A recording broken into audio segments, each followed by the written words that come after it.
जय श्री राम जी। रामायण अरण्य कांड में हम पहुंच गए हैं दोहा नंबर 29, 29 पर। और यहाँ तक हमने देखा कि राम जी तो गए हैं उस कपट मृग के पीछे, और लक्ष्मण जी को भी सीता जी ने भेज दिया है। और इधर रावण आया है आश्रम से, सीता जी को उठाकर ले जा रहा है। और रास्ते में जटायु जी उनसे युद्ध करते हैं और उनके पंखों को काट दिया रावण ने, और लेकर सीता मैया को पहुंच गया है लंका। और लंका में जाकर अशोक वृक्ष के नीचे सीता जी को छोड़ दिया है। और बहुत प्रकार भय प्रीति सब कुछ दिखाने कोशिश कर रहा है कि किसी तरह भी जो सीता जी हैं उसकी बात को मान जाएं। और अब आगे चलते हैं, देखते हैं कि सीता जी तो वहां राम की उसी छवि को मन में बिठाकर उस वृक्ष के नीचे राम की उसी छवि को मन में लेकर बैठी हैं। अब चलते हैं इधर श्री पंचवटी की ओर, अरण्य की ओर, जहां पर श्री राम जी ने वध तो कर दिया उसी मृग का, और वो अपने मरीच जो है राक्षस रूप में आ गया। और आते आते पुकार तो लक्ष्मण को लगाई, और आंखों के रास्ते से राम की छवि को हृदय में बिठाकर उसने अपने प्राणों का त्याग कर दिया। और जब अपनी राम ने उसको तो दे दी है गति, कौन सी जो मुनियों को के लिए भी दुर्लभ है, वो गति दे दिया उस मृग को, तो मारीच राक्षस को तो। और चलते हैं अभी सौर लक्ष्मण जी जब वहां पर पहुंचे हैं, रास्ते में राम जी से मिले हैं, तो आगे देखते हैं क्या हुआ। हाँ जी आशु जी पढ़िए।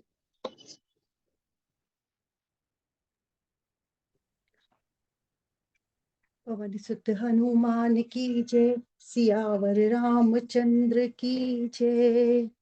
जे विधि कपट कुरंग संग, धाई चले श्री राम। सोच भी सीता राखी पुर, रटती रहती हरि नाम। सियावर राम जय जय राम, मेरे प्रभु राम जय जय राम। रघुपति अनुजहि आवत देखी, बाहिज चिंता कीन्ही बिसेषी। जनक सुता परिहरिहु अकेली, आयहु तात बचन मम पेली। निश्चर निकर फिरहि बन माही, मम मन सीता आश्रम नाही। गही पद कमल अनुज कर जोरी, कहो नाथ कछु मोहि न खोरी। अनुज समेत गए प्रभु तहवा, गोदावरी तट आश्रम जहवा। आश्रम देखी जानकी हीना, भय बिकल जस प्राकृत दीना। हा गुण खानी जानकी सीता, रूपशील व्रत नेम पुनीता। लक्ष्मण समुझाई बहु भांति, पूछत चले लता तरुपाती। हे खगमृग हे मधुकर श्रेणी, तुम देखी सीता मृग नैनी। खंजन सुख कपोत मृग मीना, मधुप निकर कोकिला प्रवीणा। कुंद कली दाड़िम दामिनी, कमल सरद ससी अहि भामिनी। वरुण पास मनोज धनु हंसा, गज के हरि निज सुनत प्रशंसा। श्रीफल कनक कदली हर शाही, नेकुन संक सकुच मन माही। सुनु जानकी तोहि बिनु आजू, हर्ष सकल पाई जनु राजू।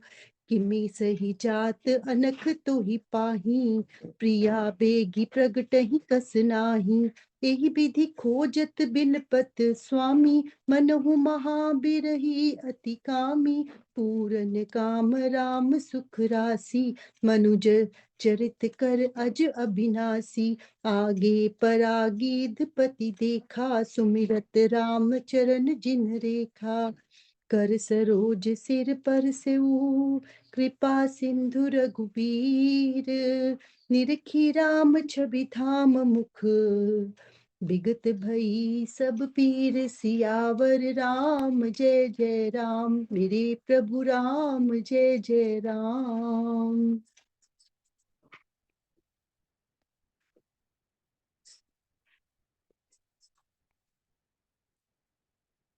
जी सुमन जी। मैं बोलती जा रही हूँ, अनम्यूट किया नहीं और बोलती जा रही हूँ इधर। कोई बात। सीता जी को रावण ने भय दिखाया, प्रीति दिखाई, लेकर गया, दिखा रहा है कि मेरा कहा मान लो तो मैं तुम्हें पटरानी बनाकर रखूंगा। ये मंदोदरी आदि सब रानियां जो है तुम्हारी सेविका ही बनकर रहेंगी, तुम्हारी सेवा करेंगी। और ये सोने की लंका जो है इसका उपभोग करो। पर जो सीता जी है वो तो मान ही नहीं रही ना किसी बात को। और वो आगे से रावण को कहती है कि तू किसको ये सब बातें कह रहा है? मैं जनक नंदिनी हूँ, श्री राम की पत्नी हूँ और इस समय वनवास में हूँ, तो मुझे किसी वन में छोड़ो। तो रावण जो है क्या करता है, बहुत भय दिखाता है, प्रीति दिखाता है और हार ही गया। सीता जी तो कोई बात उसकी मान ही नहीं रही, सुन ही नहीं रही है। तो भेज देता है उनको अशोक वाटिका में। अशोक वृक्ष के नीचे बैठी है माँ सीता। अपनी राक्षसियां भेज दी हैं रावण ने वहां पर कि इसको भय दिखाओ, प्रलोभन दो, कैसे भी सीता को राजी करो मेरी बात मानने के लिए। और सीता जी वो तो बस राम नाम जप रही हैं, राम की छवि को निहार रही हैं, अपने हृदय में जो बिठा रखी है। इधर देवताओं ने जब देखा कि सीता का हरण करके, माँ सीता का हरण करके रावण ले आया है और माता तो बहुत भयभीत है, तो देवताओं ने क्या किया, देवराज इंद्र जो है खीर लेकर आए हैं वहां से, दिव्य खीर लेकर वहां से आए हैं। और उस दिव्य खीर को लाकर माँ सीता को अर्पित किया है कि माते, मैं देवराज इंद्र हूँ और ये आपके लिए दिव्य खीर लेकर आया हूँ। और ऐसा माया जाल फैलाया है कि सब जो राक्षसियां हैं वो निंद्रा में चली गई हैं। तो देवराज को देखकर भी माता कहती हैं कि मैं कैसे ये बात मानूं कि तुम देवराज इंद्र ही हो, ये रावण की कोई माया नहीं है। तो देवराज इंद्र कहते हैं माता जैसे आपको लगता है आज्ञा दीजिए। तो माँ सीता कहती है कि प्रभु राम जब हमें कथाएं वहां सुना रहे थे ना, तो उसमें कुछ देवताओं के लक्षण प्रभु ने बताए थे। और अगर तुम देवराज इंद्र ही हो तो फिर वो लक्षण मुझे दिखेंगे तो मैं मान जाऊंगी। तो देवराज जो इंद्र हैं अपने देव रूप में प्रकट होते हैं, तो माता देखती है कि उन लक्षणों को पहचानती है और फिर देवराज इंद्र की दी हुई, देवराज इंद्र कहते हैं ये अगर आप खीर को थोड़ा सा भक्षण कर लेंगे तो इसके कारण जब तक प्रभु राम यहाँ नहीं आएंगे, आपको लेकर नहीं जाएंगे लंका से, तो तब तक आपको भूख और प्यास भी व्याप्त नहीं होगी। और माता ने जो वस्त्र धारण कर रखा है वो तो दिव्य वस्त्र पहले से ही मिला था, ऋषि की पत्नी ने दिया था माता को। तो देवराज इंद्र का वो खीर में से कुछ भोग स्वीकार करती हैं माता सीता। और अब हम चलते हैं इधर प्रभु राम की ओर। श्री रघुनाथ जी जो हैं वहां उस राक्षस को मारकर वापस लौट रहे हैं, भागते हुए आ रहे हैं। तो उन्हें रास्ते में लक्ष्मण जी को देखा, क्योंकि इधर से लक्ष्मण जी भी भागते हुए राम की आवाज का पीछा करते हुए आ रहे हैं। तो लक्ष्मण जी को देखते ही भगवान को थोड़ी चिंता आ गई और लक्ष्मण से कहते हैं हे भाई, तुमने जानकी को अकेली छोड़ दिया और प्रभु जाते वक्त आज्ञा क्या देकर गए थे लक्ष्मण जी को कि मैं जा रहा हूं और तुम सीता की रक्षा करना, यहीं पर रहना और यहां से कहीं मत जाना। और अब जब देखा है लक्ष्मण को तो कह रहे हैं कि तुमने मेरी आज्ञा का उल्लंघन कर दिया।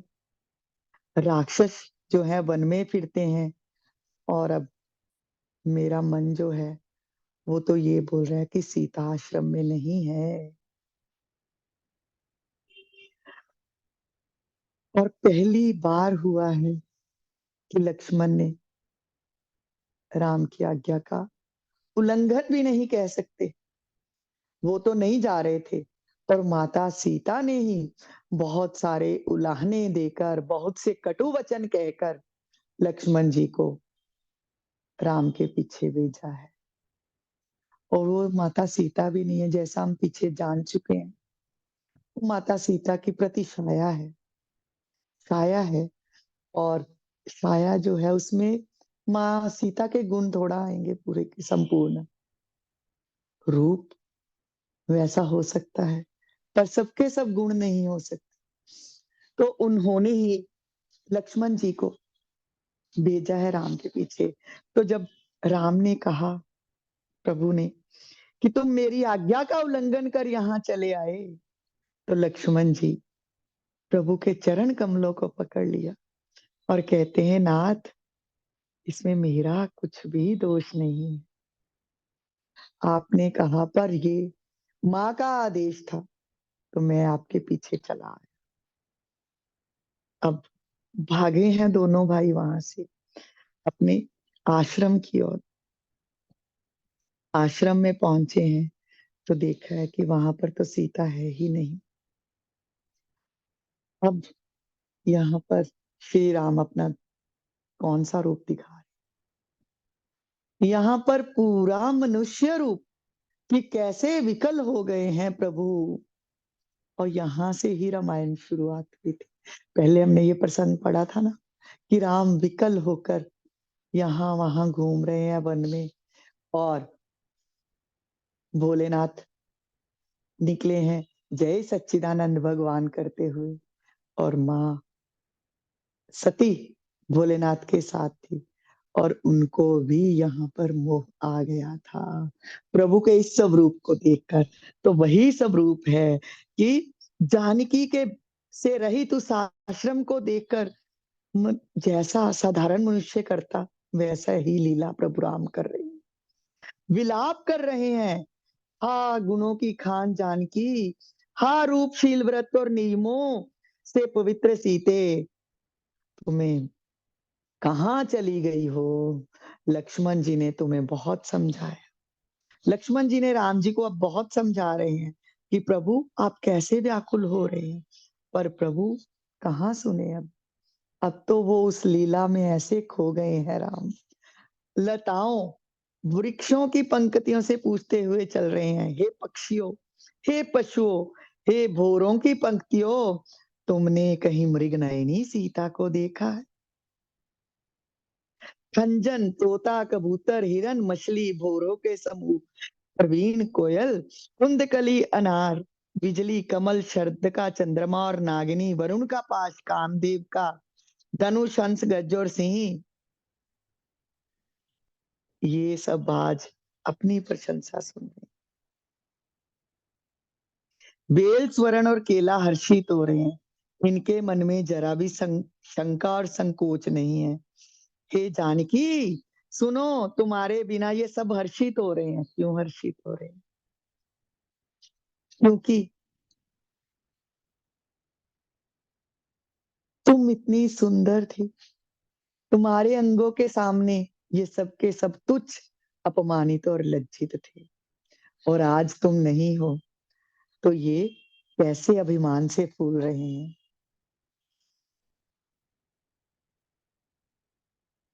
हे सीते, तुम शीघ्र ही प्रकट हो जाओ। इस प्रकार जो है ना विलाप कर रहे हैं प्रभु, जैसे कोई महावीर ही, कोई अत्यंत कामी पुरुष हो, वैसा विलाप कर रहे हैं। सीता को आवाजें दे रहे हैं, वृक्षों लताओं से पता पूछ रहे हैं।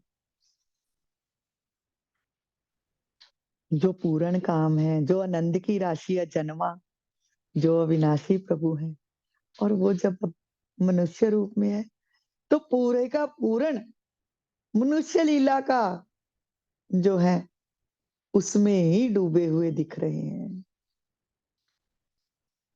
चलते ढूंढना शुरू कर दिया है, सीता को लक्ष्मण सहित चल रहे हैं, ऐसे गिरते पड़ते भागते जा रहे हैं, हा सीता विलाप करते हुए चले हैं। तो आगे देखा है किसको? गिद्धपति जटायु जी को। और जटायु जो है वहां पर श्री राम जी के चरणों का स्मरण कर रहा है, क्योंकि पंख तो काट दिए रावण ने, और बस अपने सांसों को रोक रखा है कि प्रभु आएंगे तो उनके दर्शन करते हुए ही प्राण त्यागूंगा। उन तक ये संदेश पहुंचाना है कि रावण सीता को ले गया है। कृपा सागर श्री रघुवीर जी आए हैं, पहले तो लीला में मस्त हैं कि हा सीते विलाप करते हुए पुकारते जा रहे हैं, पर जब जटाजू को देखा है तो उस अपने कर कमलों से उसके सिर का स्पर्श किया है। और श्री राम जी का जब परम मुख देखा है ना जटाजू ने, तो उसकी सब पीड़ा जो है समाप्त हो गई है। हाँ जी, बढ़िया। तब कह गीत बचन धरि धीरा, सुनहु राम भंजन भव बीरा। नाथ दसानन यह गति कीन्ही, तेहि खल जनक सुता हरि लीन्ही। ले दक्षिण दिसि गयउ गोसाई, बिलपति अति कुररी की नाई। दरस लागी प्रभु राख्यउ प्राना, चलन चहत अब कृपा निधाना। राम कहा तनु राखहु ताता, मुख मुस्काई कहीं ते ही पाता। जाकर नाम मरत मुख आवा, अधमऊ मुक्त होई श्रुति गावा। सो मम लोचन गोचर आगे, राखो देह नाथ के ही खागे। जल भरी नयन कहई रघुराई, तात करम निज ते गति पाई। परहित बस जिनके मन माही, तिन कहूँ जग दुर्लभ कछु नाही। तनु तजि तात जाहु मम धामा, देहु काह तुम पूरन कामा। सीता हरन तात जनी, कहु पिता सन जाई। जो मैं रामत कुल सहित, कहीं दसानन आई। सियावर राम जय जय राम, मेरे प्रभु राम जय जय राम। गीध देह तजि धरि हरि रूपा, भूषण बहुपट पीत अनूपा। श्याम गात विशाल भुज चारी, प्रस्तुति करत नयन भरि बारी। जय राम रूप अनूप निर्गुण सगुण गुण प्रेरक सही। दस शीस बाहु प्रचंड खंड, चंड सर मंडन मही। पाथोद गात सरोज मुख राजीव, आयत लोचनम। नित नौमि राम कृपाल बाहु, विशाल भव भय मोचनम। बल प्रमेय मनादि मजम व्यक्त मेकमगोचरम। गोविंद गोपर द्वंद्व हर विज्ञान घन धरणी धरम। जे राम मंत्र जपंत संत, अनंत जन मन रंजनम। नित नौमि ना राम अकाम, प्रिय कामादि खल दल गंजनम। जेहि श्रुति निरंजन ब्रह्म व्यापक, बिरज अज कही गावही। करि ध्यान ज्ञान विराग जोग, अनेक मुनि जेहि पावही।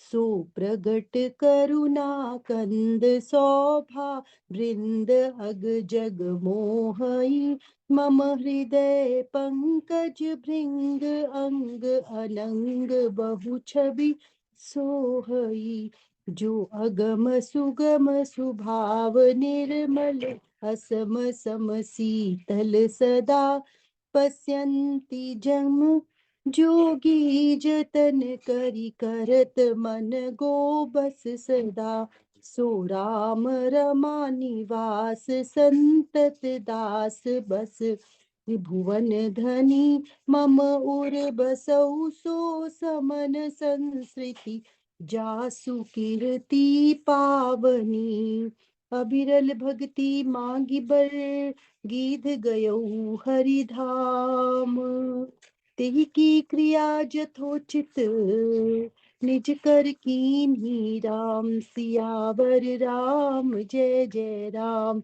मेरे प्रभु राम जय जय राम कोमल चित अति दीन दयाला कारण बिनु रघुनाथ कृपाला लीद अधम खग आमिष भोगी गति दीनी जो जाचत जोगी सुनहु माते लोग अभागी हरित जिहो ही विषय अनुरागी पुनि सीत ही खोजत दो भाई चले बिलोकत बन बहुताई संकुल लता बिटप घन कानन बहु खग मृग तह गज पंचानन आवल बंथ कबंध निपाता तेहि सब कही साप के बाता दुर्बासा मोहि दीन्ही सापा प्रभु पद पेखी मिटा सो पापा सुनु गंधर्व कहूँ मैं तो ही मोहिन सुहाई ब्रह्म कुल द्रोही मन क्रम बचन कपट तजी जो कर भूसरु सेव मोही समेत बिरंच शिव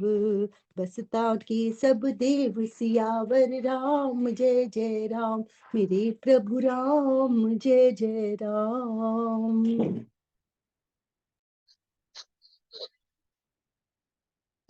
अब श्री रघुवीर पहुंचे है ना, तो जटाजू का जो है उसको अपनी गोद में ले लिया है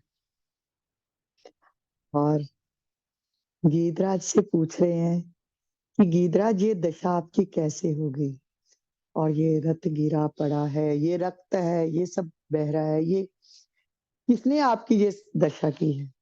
तो गीधराज जटाजू कहते हैं, हे श्री राम, हे जन्म मृत्यु का भय का नाश करने वाले राम, सुनिए, रावण ने मेरी ये दशा की है, उसी दुष्ट ने जानकी जी को हर लिया है।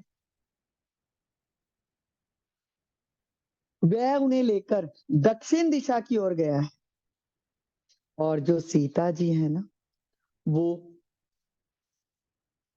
विलाप कर रही थी। कैसा विलाप कर रही थी? कुर्री पक्षी की तरह। और प्रभु, मेरे तो प्राण जो हैं वो छूटना ही चाह रहे थे, पर मैंने इन प्राणों को रोक रखा था सिर्फ आपके दर्शनों के लिए, आप तक ये सूचना पहुंचाने के लिए। और श्री रामचंद्र जी कहते हैं उनसे, हे तात, आप इन प्राणों को रोक के ही रखिए, और मैं आपके इस शरीर को दोबारा फिर से निरोगी कर देता हूं। तो अब गीधराज आगे से कहते हैं, नहीं प्रभु, बिल्कुल नहीं, क्योंकि मरते समय जिसके मुख में ही आपका नाम आ जाता है ना, तो कहते हैं वो मुक्त हो जाता है जीव। और मेरा तो साक्षात मेरे सामने आप ही खड़े हैं, तो अब मैं किस लिए इस देह को संभाल कर रखूं? इन प्राणों को अब छूट ही जाने दीजिए। तो श्री रघुनाथ जी अब कहते हैं, हे तात, आपने अपने श्रेष्ठ कर्मों से ये दुर्लभ गति पाई है। और क्या दुर्लभ गति है कि दूसरे के हित के लिए स्त्री को हर कर लेकर जा रहा है एक राक्षस, और उस स्त्री की अस्मिता की रक्षा के लिए आपने प्राण छोड़ दिए। ये नहीं देखा कि वो इतना भयानक राक्षस है, मैं उससे युद्ध कर पाऊंगा या नहीं। पीछे नहीं हटे और मृत्यु को स्वीकार किया है आपने। तो अब आप तो ऐसे दूसरों के परम हितकारी हैं, तो आपके लिए तो दुर्लभ गति होगी ही। और दूसरी, कुछ संत ये व्याख्या भी करते हैं कि देखो, पिता थे राजा दशरथ, पर वो भी राम की गोद में शरीर ना छोड़ पाए। राम के वियोग में प्राण त्याग दिए उन्होंने। और यहाँ गीधराज जटायु जी का ये देखो कितना सौभाग्य है कि प्रभु की गोद में उनका सिर पड़ा है और प्राण त्याग रहे हैं। हाथ, प्रभु के हाथ जो हैं, प्रभु के हाथ उनके सिर के ऊपर हैं और इस अवस्था में वो प्राण त्याग रहे हैं। इसीलिए यही जब हम संतों से सुनते हैं ना, तो बार बार यहाँ पर आता है कि देखो कैसी गति पाई है गीधराज जटायु ने। और हम लोग कहते हैं प्रभु हमें आपका जो है कृपा प्राप्त होगी भी या नहीं होगी।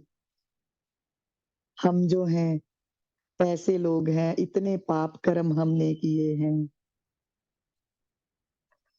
तो यहाँ पर कैसी कैसी प्रभु ने ना हमें बताई है उदाहरणें देकर कि देखो गीध कैसी अधम योनि गिनी जाती है वैसे तो, और उधर निषाद उनको भी अधम योनि गिना जाता है। और प्रभु ने तो उनको स्वीकार किया। कैसे कैसे भगत हुए हैं प्रभु के। तो इसलिए हे मानव तू चल, तो तू मेरे रास्ते पर तो चल, तू अपना कोई कर्म तो कर अच्छा।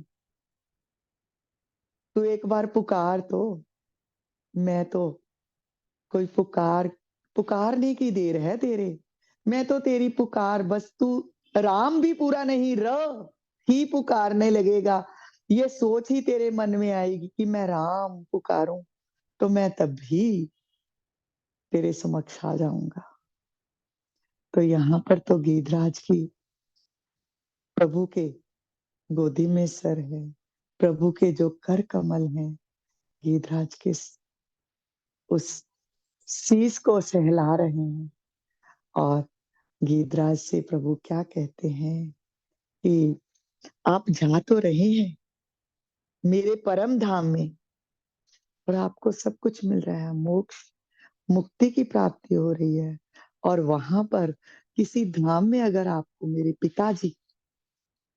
पिताजी मिलते हैं, तो आप उनसे ये जाकर मत कहिएगा कि सीता का हरण हो गया है।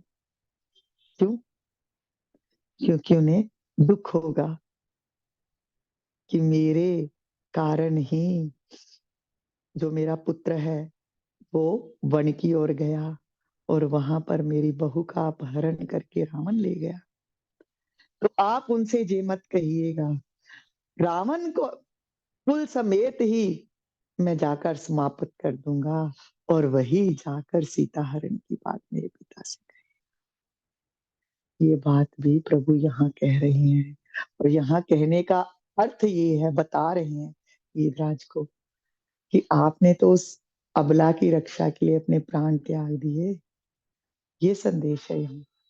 तो मैं, जो राक्षस जो है जिसने आपका वध किया है और सीता को ले गया है, वो परिवार सहित जल्द ही आपके वहां पर पहुंच जाएगा, मृत्यु को प्राप्त होगा। उसका संहार करने के लिए ही ये सब लीला रची गई। ये प्रभु ने यहाँ पर दर्शा दिया है। अब जटायु गीत जो है देह त्याग कर दी और प्रभु आंखों के सामने ही है। देखो, सुनते हैं ना हम कहीं पर, जब पुराण दूसरे पढ़ते हैं तो वहां पर कैसे आता है कि जब मृत्यु आती है तो वाणी अवरुद्ध हो जाती है, बोल नहीं पाता मरने वाला व्यक्ति, कान ऐसे हो जाते, सुन नहीं पाता कुछ भी, आंखें देख नहीं पाता कौन है। और यहाँ पर तो गीधराज कह रहे हैं कि अब तो मृत्यु मेरी आई है, और तब अभी मैं इस शरीर को नहीं त्यागूं और आप इसको निरोगी भी कर दें, मैं स्वस्थ हो जाऊं, तो जब दोबारा मेरी मृत्यु आएगी तो तब आप कहाँ होंगे मुझे नहीं पता। तो इसीलिए अब यही देह त्याग, और देह त्यागते ही किस सब रूप में आ गए गीधराज, हरि रूप में, हरि रूप में आ गए हैं। बहुत से आभूषण दिव्य पहने हैं, पीतांबर पहने हैं, शरीर श्याम हो गया है, पूर्णता राम रूप में ही गीधराज आ गए। विशाल चार भुजाएं हैं, नेत्रों में आनंद के आंसू हैं, और अब वो राम की स्तुति करते हैं। कैसी अनुपम स्तुति की है राम की। हे राम जी आपकी जय हो, आपका रूप अनुपम है, आप निर्गुण है, सगुण है, और साथ ही गुणों के प्रेरक हैं, कि माया भी जो है वो आपके अधीन ही है। 10 सिर वाले रावण की प्रचंड भुजाओं को खंड खंड करने के लिए, प्रचंड बाण धारण करने वाले, पृथ्वी को सुशोभित करने वाले, जल युक्त मेघ के समान श्याम शरीर वाले, कमल के समान मुख और कमल के समान विशाल नेत्रों वाले, विशाल भुजाओं वाले और भव भय से छुड़ाने वाले कृपालु श्री राम जी को मैं नित्य नमस्कार करता हूँ।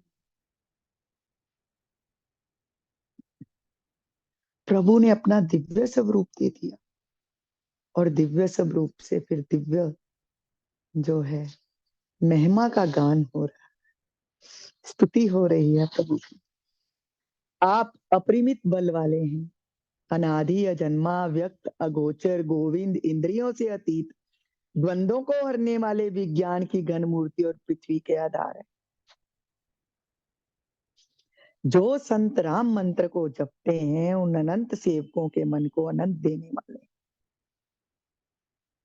उन निष्काम प्रिय तथा काम आदि दुष्टों के दल का दलन करने वाले श्री राम जी को मैं नित्य नमस्कार करता हूँ, जिनको श्रुतियां माया से परे, ब्रह्म व्यापक निर्विकार और जन्म रहित कहकर गान करती हैं, ऐसे राम को मैं नमस्कार करता हूँ। मुनि जिन्हें ध्यान ज्ञान वैराग्य और योग आदि अनेक साधन करके पाते हैं, वही करुणा कंद शोभा के समूह प्रकट होकर जड़ चेतन समस्त जगत को मोहित कर रहे हैं। मेरे हृदय कमल के भ्रमर रूप उनके अंग अंग में बहुत से कामदेवों की छवि शोभा पा रहे, जो अगम और सुगम है। देखो कैसी उपमा प्रभु की, अगम भी वही और सुगम भी वही है। जय हो। निर्मल निर्मल स्वभाव वाले, विषम और सम है, सदा शीतल है, मन और इंद्रियों को सदा वश में करते हुए योगी बहुत साधन करने पर जिन्हें देख पाते हैं, वह तीनों लोकों के स्वामी रमा निवास श्री राम जी निरंतर अपने दासों के वश में रहते हैं। वह ही मेरे हृदय में निवास करे, जिनके पवित्र कीर्ति आवागमन को मिटाने वाली है। ये स्तुति की है जटायु जी ने हरि रूप में आकर, और फिर बात वही आ गई, गीता में पढ़ते हैं ना, बुद्धि योग।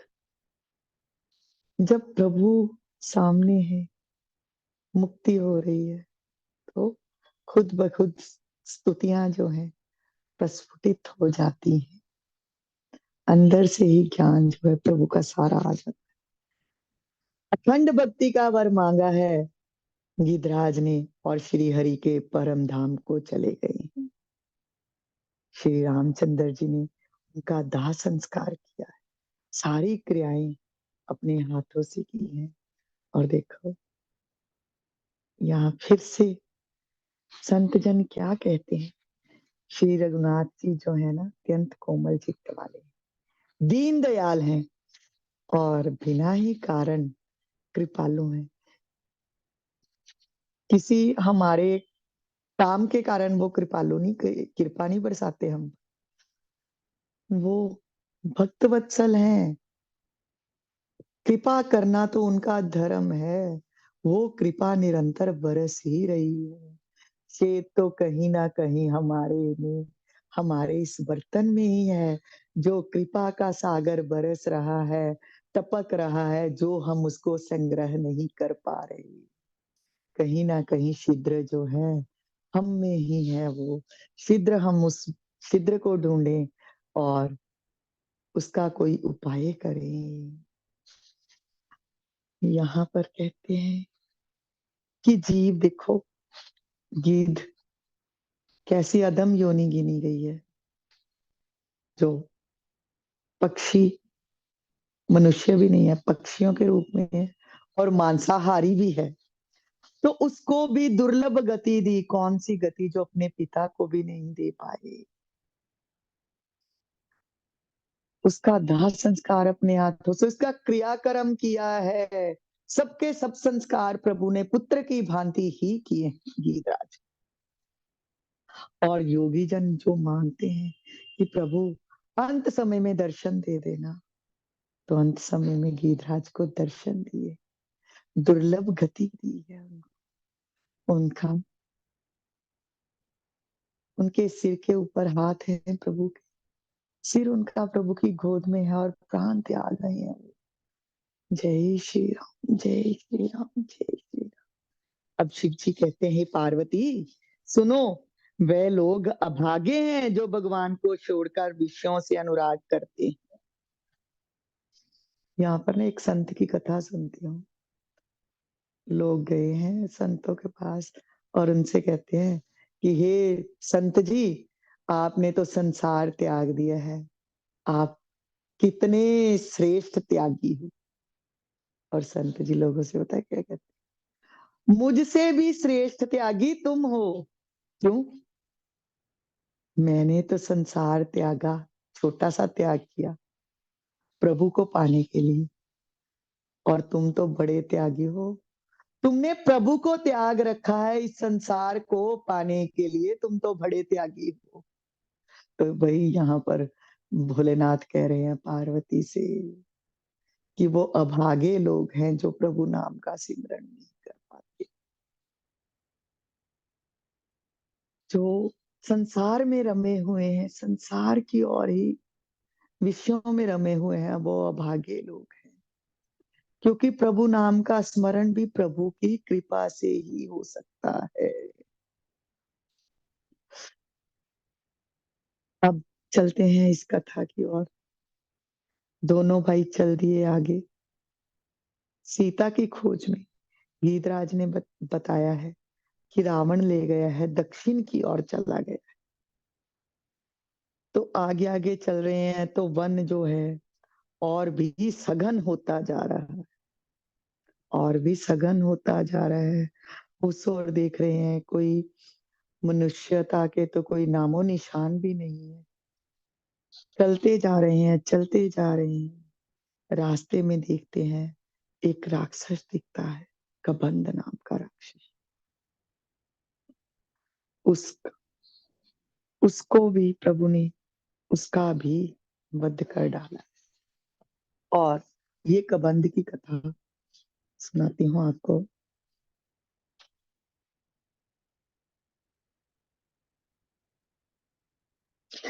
चले हैं ना जब बड़ा भयंकर वन के अंदर,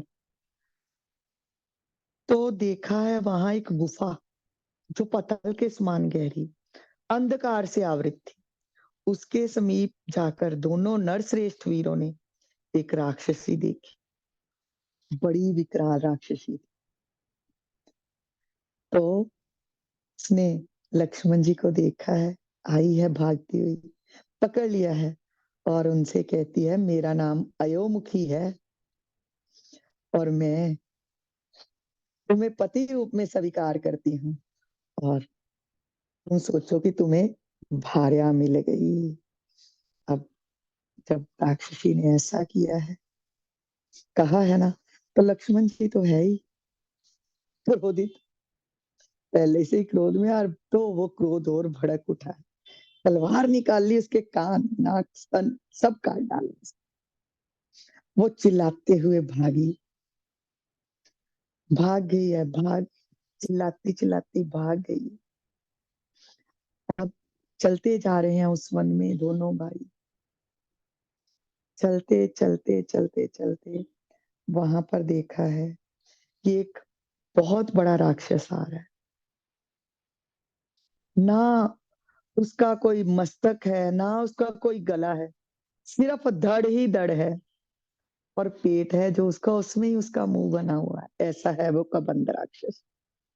सारे शरीर में पैने और तीखे रोए हैं, पर्वत के समान ऊंचा है और मेघ के समान गंभीर गर्जना करता हुआ वो राक्षस। एक ही आंख है उसकी, भयंकर सी आंख। वो रीछ सिंह हिंसक पशु पक्षियों को भोजन बनाता हुआ चलता आ रहा है। ऐसी भयानक भुजाएं हैं, दूर तक फैली हैं। उन भुजाओं से पकड़ता है, खींचता है किसी न किसी जानवर को और अपने मुंह में ढकेल लेता है। जब भाई दोनों चले हैं तो देख रहे हैं उसको कि ये कैसा है राक्षस, इसका कोई सिर तो है ही नहीं। तो उसने क्या किया, लक्ष्मण जी को पकड़ लिया एक हाथ से।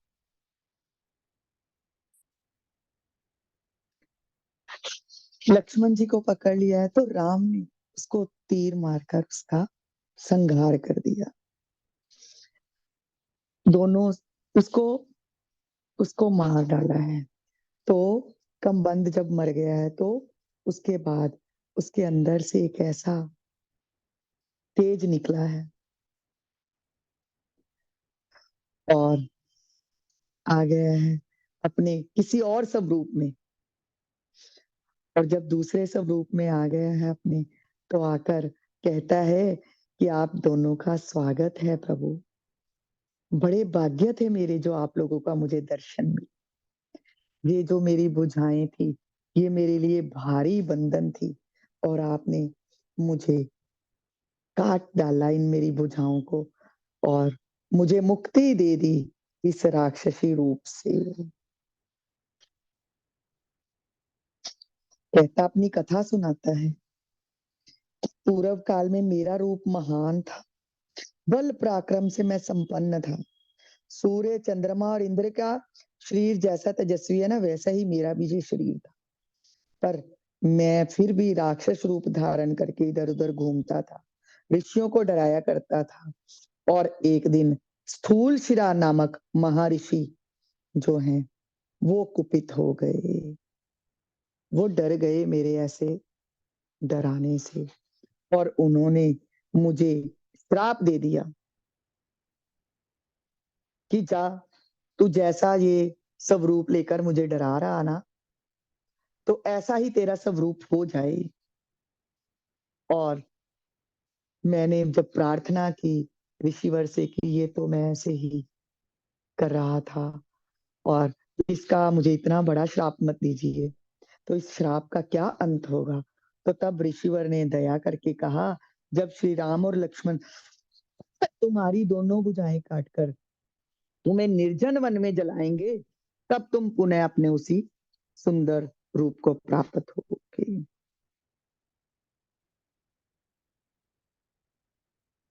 ये बातें उसने कही हैं और आज हम यहीं तक, इसके आगे हम कल चलेंगे। और भी कथा उसने सुनाई है कि देवराज इंद्र ने भी मुझे ऐसे ही श्राप दे दिया था। एक दो कथाएं हैं इस कबंध राक्षस की और इनको स्पर्श करते हुए हम आगे चलते हैं। जय श्री राम जी। आगे की कथा कल चलेंगे, आज यहीं तक समाप्ति। और कबंध ही कहते हैं कि आगे पढ़ेंगे कि क्या कहता है उन्हें सब उसे। जय श्री राम जी। यहीं तक करते हैं आज कबंध का हरे राम आगे के। हरे राम राम राम हरे हरे हरे कृष्ण श्री राधा कृष्ण। सियावर रामचंद्र महाराज की जय। सुत हनुमान